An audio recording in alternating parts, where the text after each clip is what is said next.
Hello, welcome to my channel. This is your ICT Tech Guru. Kung bago ka pa lang sa channel ko, huwag kalimutan mag-subscribe at i-hit ang notification bell para updated ka sa ating mga videos.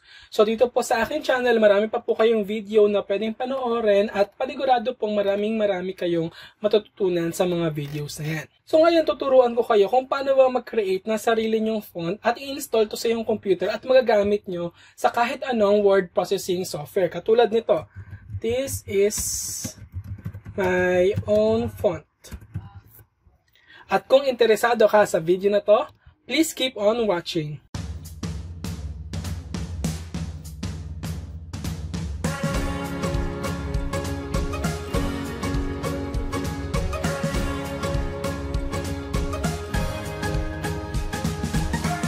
So yun na nga, katulad ng pinakita ko sa inyo kanina, pwede tayo makapag-create ng sarili nating font at install to sa ating computer. Na kung bubuksan nyo yung Microsoft Word, nakapag-create na kasi ako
So, yan. So, dito, kailangan mo mag-download ng template kung saan isusulat mo doon yung mga letters or yung mga characters na gusto mong gawan ng font. So, kiklik ko to, create a template.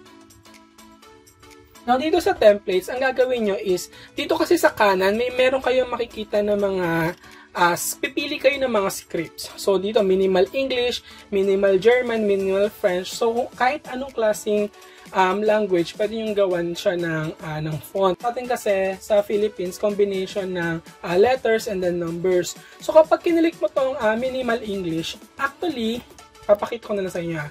Ano lang siya, yung mga letters and then yung mga special characters. Yan lang yung actually magagawa nyo. But when you click minimal numbers, so, meron ditong numbers 0 to 9, may mga special characters, and then naduduhan din yung mga letters na capital and then small. So, ang ina-download natin na template is this. So, itong minimal numbers. So, ang gagawin lang natin is click download template, click nyo to sa taas, and then, pumili kayo ng format. Kung gusto nyo yung picture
natin itong My Fonts.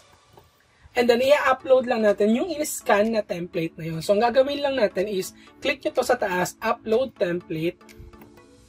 Tapos, i-upload na natin yung template na ginawa natin. Or yung in-scan natin. So, click nyo Choose File. And then, ito kasi yun, yan. Itong dalawa yon yung template na ginawa ko. So, click ko lang to, then open. And then, choose another file, yung isa naman, kasi dalawa yon, this one. And then, click natin, open. Now, with regards nga pala dun sa scanning, yes, pwede nyo i-scan. Mas maganda i-scan nyo kasi mas madaling ma-read siya. Pero actually, pwede nyo namang picturean yung mismong papel. But make sure, lapat na lapat talaga yung pag-picture nyo. Swak na swak, yung parang talagang in-scan siya. And then, dapat malinaw na malinaw yung register. Pati yung mga box dun sa mga gilid, dapat kuhang-kuha. And especially the QR code. So, dapat medyo maarte nga lang siya ng onte. But better, if you have scanner, i-scan mo na lang siya. Well then, so, pagtapos nyo nang i-upload yung mga file na yon, ang gagawin nyo lang is, click yung upload template. Make sure naka-check po yan.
So, click nyo install.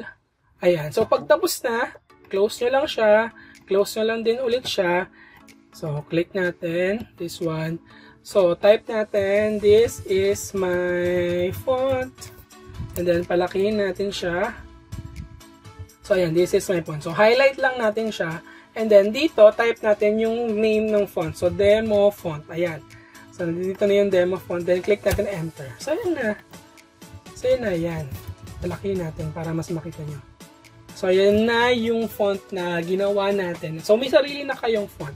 So, ganyan lang mag-create ng sarili nyong font. So, sobrang dali lang actually. At kung nagustuhan nyo tong video na to, huwag kalimutan mag-subscribe, i-like yung video na to, and see you on my next tutorial.